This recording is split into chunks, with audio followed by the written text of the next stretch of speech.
Bismillahirrahmanirrahim. Assalamualaikum warahmatullahi. Alhamdulillahirabbil alamin wal 'aqibatu lil muttaqin wala 'udwana illa 'alal zalimin. Wassalatu wassalamu ala asyrafil anbiya'i wal mursalin sayyidina Muhammadin wa ala alihi wa sahbihi ajma'in. Muslimin muslimat yang saya hormati sekalian, alhamdulillah syukur kepada Allah Subhanahu wa taala kita berjumpa lagi.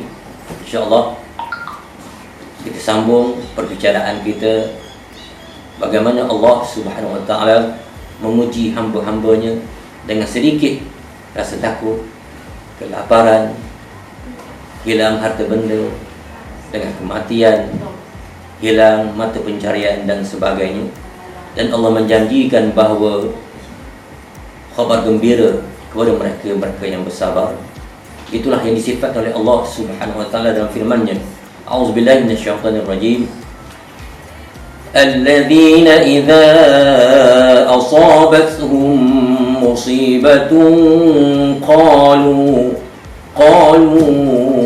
inna lillahi wa inna ilaihi raji'un. Ya, mafhumnya itulah mereka yang apabila timpa musibah mereka berkata, sesungguhnya kami milik Allah dan kepadanya lah kami akan kembali. Mari sama-sama kita menghayati dan memahami apakah maksud pengakuan kita bahawa kita milik Allah dan kita akan kembali kepada Allah. Pasti akan kembali kepada Allah. Yang dengan memahami ini, insya-Allah akan menjadikan kita di kalangan orang-orang yang bersabar.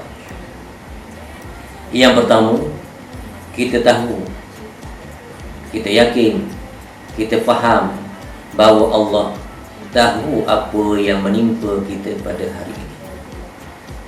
Tak kira siapa pun kita tua, muda,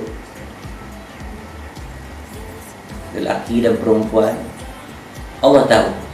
Jangan kita rasakan bahawa Allah tidak tahu, tidak hirau terhadap yang apa menimpa kepada kita. Ini yang pertama, bahawa kita tahu, kita yakin bahawa Allah tahu apa yang kita hadapi pada hari ini.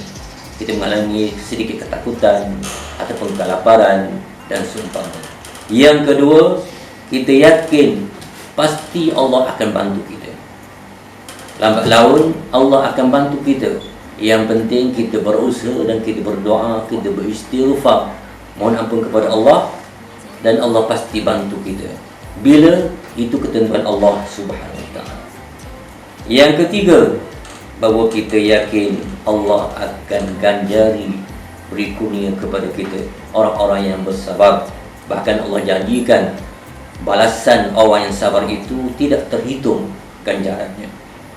Yang keempat, kita mesti yakin bahawa Allah pilih yang terbaik untuk kita. Kita tidak tahu, Allah yang Maha mengetahui. Kadang-kala kita menganggap satu perkara itu tidak baik pada kita, rupa-rupanya itulah yang terbaik untuk kita. Allah pasti akan memberi yang terbaik kepada hamba-Nya.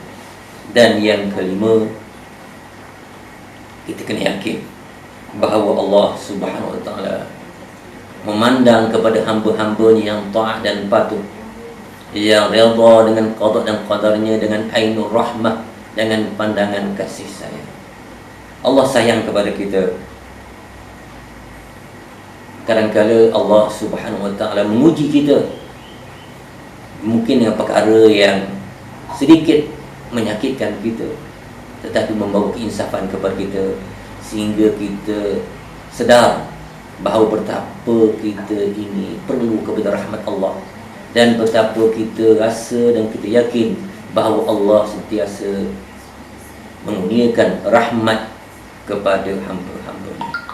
Jadi itulah 5 perkara. Yang pertama, insya-Allah di kesempatan yang lain kita akan sambung lagi bagaimana sikap kita, sifat kita yang membolehkan kita menjadi orang yang bersabar.